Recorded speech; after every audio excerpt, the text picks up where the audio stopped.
Assalamualaikum warahmatullahi wabarakatuh. Okey, berjumpa lagi dengan Rizwan, Geografi. Okey, terima kasih. Okey, baiklah.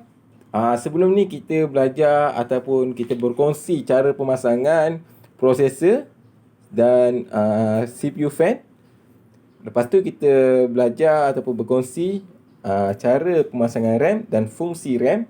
Dan kali ketiga ni kita belajar dan berkongsi bagaimana cara untuk power supply unit pula. Okey, ini adalah power supply unit ataupun singkatan PSU. Okey, baiklah. Dekat PSU ni kalau kita tengok banyak kabel. Ada kabel ni, ada kabel ni, ada kabel jenis ni. Lepas tu warna hitam ni banyak. Ada jenis yang jenis leper macam ni pun ada. Yang ni bulat-bulat. Yang ni memanjang, panjang. Dan yang satu lagi yang ni ada 4 je. Okey. Baiklah. Yang panjang ni, okey, ini adalah orang kata ini adalah main dia lah, main terbesar dia. Okey. Okey, namanya soket 88 power ataupun soket power supply. Okey. So soket power supply ni dia ada dua jenis. Ada yang 20 pin dan ada yang 24 pin. Okey. So kalau kita tengok bergantung pada motherboard, kita tengok slot dia adakah 24 pin ataupun 20 pin. Okey. Baiklah. Seterusnya, cara kita nak pasang konektor female ni. Okey, ni konektor male lah. 24 pin. So dekat sini kat motherboard ni ada slot dia. Okey. Slot yang ada pada motherboard ni dia memang dah sepasang. Biasanya dia akan sepasang lah. So kalau soket ni female, soket ni male, dah tentu slot dia akan female. Jadi jangan risau. Cara nak cari dia, cari je slot dia akan samanya. Dia tak akan boleh masuk dengan pasangan lain. Biasa slot dia yang ni lah. So kalau ni 24, ni pun dah tentu 24. Dan sekiranya kalau kita rasa macam keliru, ada juga slot yang panjang, kita cuba try masuk. Dia tak akan boleh masuk. Sama ada kita menegak, terbalik sana, terbalik sini, dia tak akan boleh masuk. Sebab apa? Sebab pasangan dia tu tak sama. Itu dia. Ini kenyataan lah. Itu yang memudahkan untuk membuat kerja pemasangan hardware komputer. Okey. So kita tengok. Yang ni, kita tengok. Kita masukkan. Okey. Cucuk saja. Tekan. Bismillahirrahmanirrahim. Okey, tekan. Okey. Jadi kita pastikan dia rapat lah. Sebab supaya arus elektrik dia masuk habis. Nampak? Okey, so arus elektrik dah masuk habis. Dah soket dengan male dengan female dia tu dah pun bercantum. Kita dah hubungkan.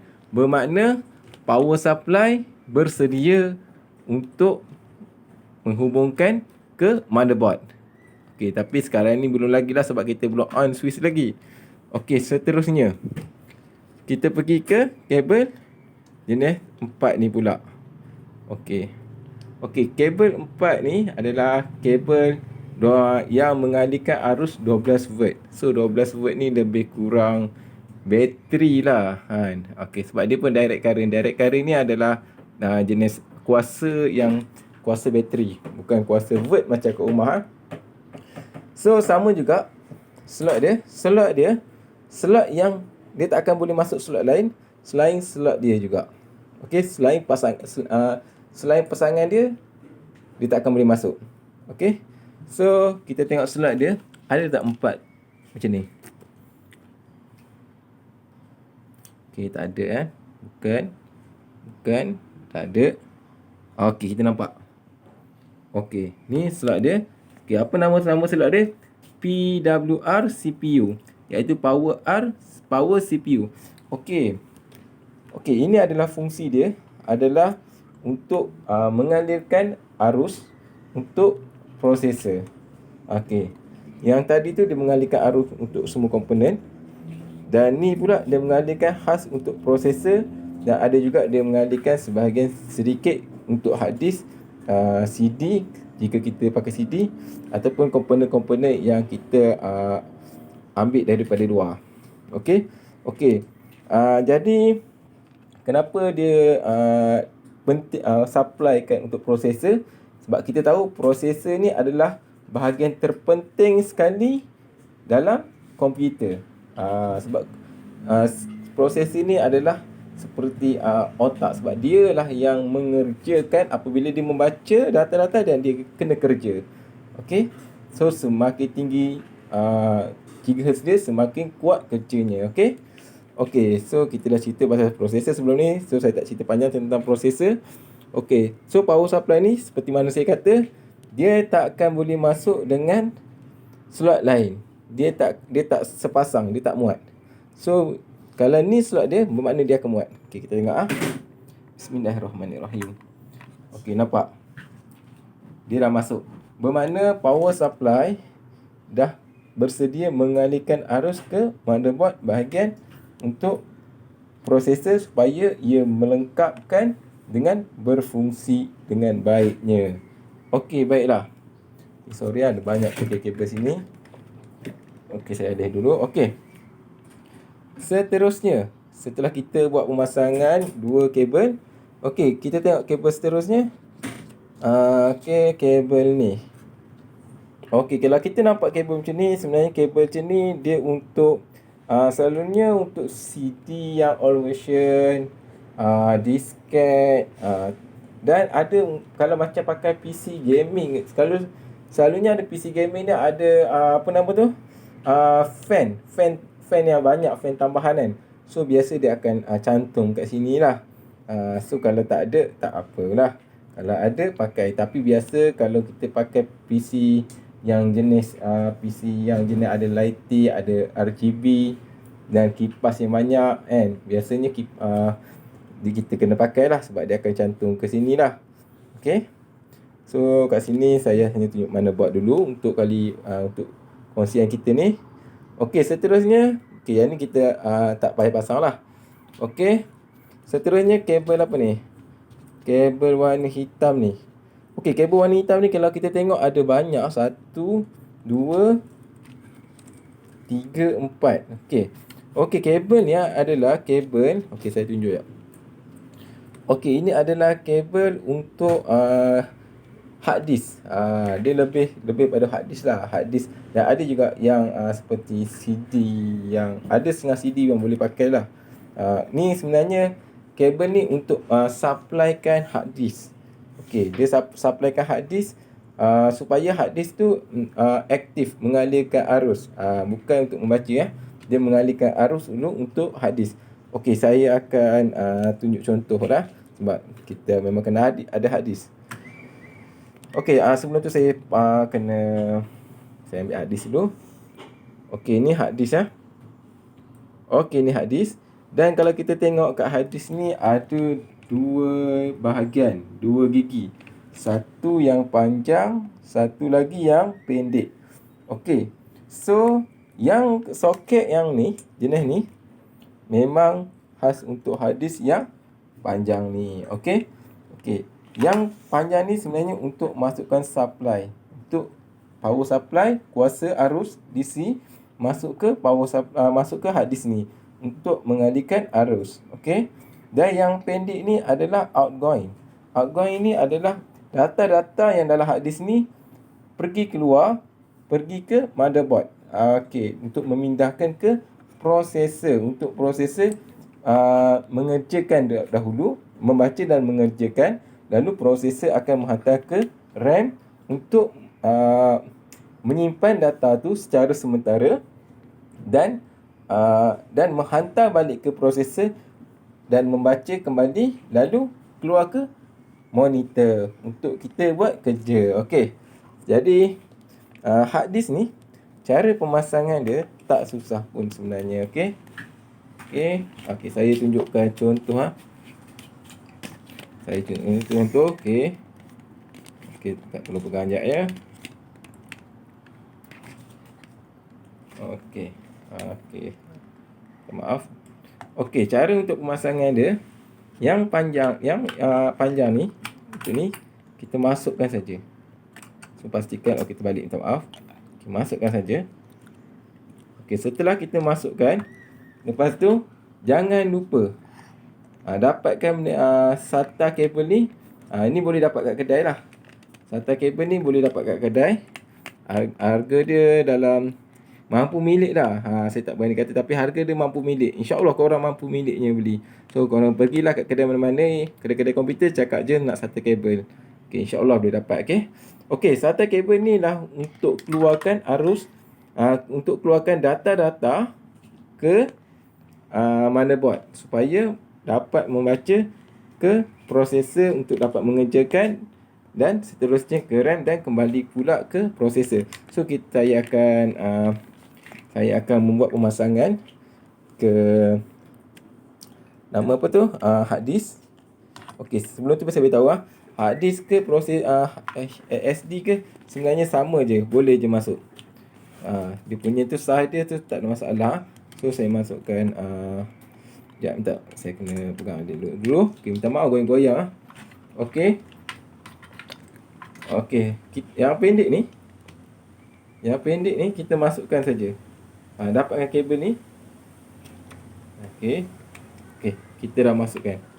Nampak kita dah masukkan setelah kita dah masukkan dia, so kat mana ni untuk nak cantum ke SATA, cantum ke motherboard. So kita tengok kat sini pun dia tulis SATA kan, SATA, SATA. So slot dia pun mesti dia akan tulis SATA kebanyakan. So kita cari SATA. Slot SATA dia lebih kurang macam USB punya slot. Saya tunjuk cari. Ni contoh. Saya dah jumpa dah. Minta maaf. Nampak SATA 1, SATA 2. So kita boleh pilih antara dua ni, SATA 2 ke SATA 1. So sebenarnya samanya, cuma SATA 2 ni, SATA warna biru ni tak silap saya lagi laju daripada warna hitam ni. So mana-mana boleh. So kalau HDD elok warna putih. Kalau macam hard disk ni, saya rasa sesuai dah warna hitam, warna putih. Kalau anda pakai ASD, boleh warna biru. Tapi tak ada masalah kalau nak pasang antara salah satu pun So saya pasang dulu. Kejap ya.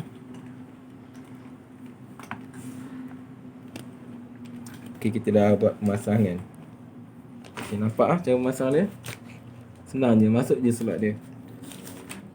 Sekali lagi ni, masukkan saja. Tekan saja. Dah masukkan dah. Kalau dah masukkan dah, so kita dah buat pemasangan. Benda-benda yang penting, power supply masuk ke, bagi kuasa ke motherboard. Dan power supply yang 4 pin ni kita masukkan untuk power supply, beri kuasa kepada melengkapkan kuasa kepada prosesor. Dan untuk CPU pun sekali lah, untuk diberi juga kuasa lah. Dan sekarang ni kita buat pemasangan. Kita buat pemasangan switch pula. Switch ni, biasa kalau kita beli casing, kalau benda ni kalau dapat dalam casing ataupun kita beli casing, kita akan disediakan sekali dengan switch soket ni. Dia orang dah siap pasang lah. So jangan risau, kita install saja. Dia tak akan jangan risau, dia tak akan boleh masuk part lain, insya-Allah. Kalau dah sekaligus ni. Ni kan. Kalau contoh kalau yang ni kan, ni ada 5 lubang kan, contoh. Ni 5 lubang. Kalau tengok yang ni pun ada 5 kan. Tapi dia tak akan boleh masuk sebab dia tak sama. Memang ada 5 lubang tapi dia tak sama. Yang ni yang kosong ni tak ada kat bawah. Tapi yang kosong ni tak ada kat atas. So dia tak akan sama. Sama juga dengan yang ni, sama juga dengan yang ni. Tapi kalau yang ni, JPI 1 ni dia sama. So ada kat sini ada. So kalau kita touching antara dua ni, kalau tak pakai switch, touching dua ni, nampak benda apa yang kecil sikit. Tunjuk sikit. Kalau saya touching dua ni, dia menyala. So saya tak nak lah buat itu, saya guna switch lah, sebab switch ni boleh dapat je. Kalau kita beli casing, mesti kita ada sekali switch. Tak tahulah kalau jenis korang nak pasang yang jenis tak ada memang tak ada motherboard kan, tak ada casing kan. Okey, kalau tak ada casing buat macam dua ni lah, tapi susah lah buat kerja. Sentuh dua ni baru boleh. Okey, masukkan saja. Okey. Okey, setelah dah masuk, okey, dah masukkan dah kan. Okey, kita boleh pasang yang additional ataupun tambahan. So, saya nak pasang kipas. Okey, kipas ni biasa kat casing memang akan ada kipas fan lah, kipas luar. Kan? So, kipas ni kita boleh cari dekat, biasa dia akan tulis CUP, CH fan 1 ke 2 kan. Maksudnya fan tambahan lah. So kat sini pun ada lah. Kalau yang ni dia tulis CPU fan. Nampak? Tapi yang ni ni fan tambahan lah. Fan tambahan untuk casing lah. Casing fan. Casing fan. CH fan, casing fan. Casing atau housing fan lah. Okey, kita boleh pasang. Okey. Okey, ni 3. Pasang. Okey. So kita dah pasang dah. Okey, setelah kita dah pasang, so nak pasang yang fan ni dia ada ni lah. Biasa dia akan tulis bagi tahu lah fan ni memang untuk fan. Okey. Ada juga yang 3 macam ni, tapi contoh 3 ni tapi tak tulis untuk fan lah. So jangan salah, kalau dia tak akan aktif. Okey, selanjutnya kita pasang speaker pula. Ini tambahannya, tak pasang pun tak apa lah. So saya pasang lah. Speaker ni kita cari dia punya kat sini memang dah tulis speaker. Media, LPC. Okey, ni speaker. So 2 pin. So pasang 2 pin saja. Okey. Kita dah pasang speaker lah. Okey, kita dah pasang speaker. Sekarang ni kita cuma nak hidupkan dia je. Okey, kita dah siap, dah complete. Cuma kita nak hidupkan dia, kita pasang slot ni dipakai VGA lah. Saya buka lampu jap. Okey, dia pakai VGA. So kita pasang VGA lah, kabel VGA untuk sambung ke TV ataupun monitor.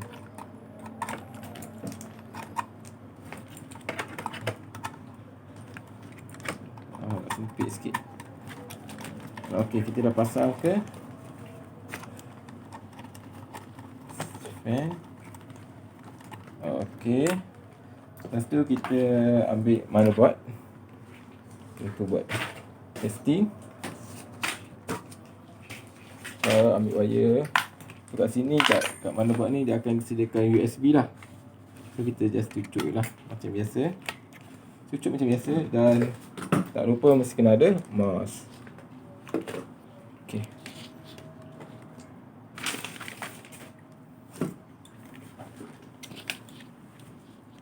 Masukkan ke mouse. Okey, setelah kita dah pasang, so jom kita testing. Okey, adakah hidup ataupun sebaliknya. So saya dah pasang VGA, saya sambung ke monitor terus lah. Okey, saya sambung ke monitor terus dan saya on lah. Bismillahirrahmanirrahim. So yang mana switch tadi? Okey, yang ni yang switch tadi tu kan. So kita try on. Mana dia punya butang? Okey, kita dah on. Okey, kipas pun dah menyala. Lampu dah hidup, kipas pun dah menyala. Okey, kipas sana pun hidup. Okey, nampaknya kita dekat monitor. Okey, monitor. Okey. Okey, default BIOS setting have been load the update. Okey, dia suruh kalau nak update lah kan. Kalau sebelumnya update BIOS lah. Tapi hard disk ni tak silap saya dah memang dah install, dah ada isi sebelum ni. So kita tengok cara dia hidup ke tak.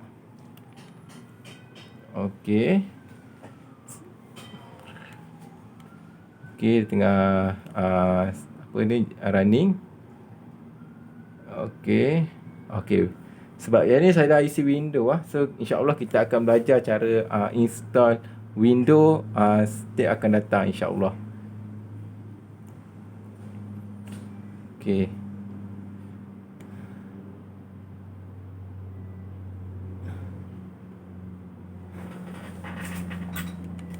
Okey, nampaknya tak ada masalah sangat.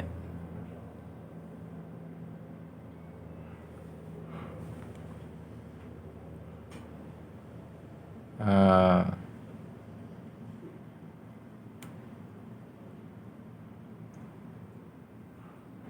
So fan pun berjalan dengan baik. Okey.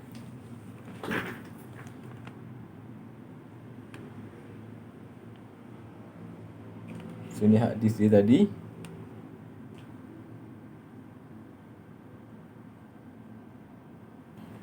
Okey, nampaknya sudah terpasang. Sudah install. Okey, sudah masuk ke komputer pun sudah complete. Okey, nampaknya sampai di sini saja bahagian pemasangan desktop. InsyaAllah kita akan masuk ke laptop akan datang dan kita akan buat lagi banyak lagi insyaAllah. Jangan lupa subscribe saya agar channel ni saya dapat buat lagi mudah, lagi banyak kemudahan untuk saya boleh lakukan dan lagi bersemangat. InsyaAllah. Assalamualaikum warahmatullahi wabarakatuh. Terima kasih.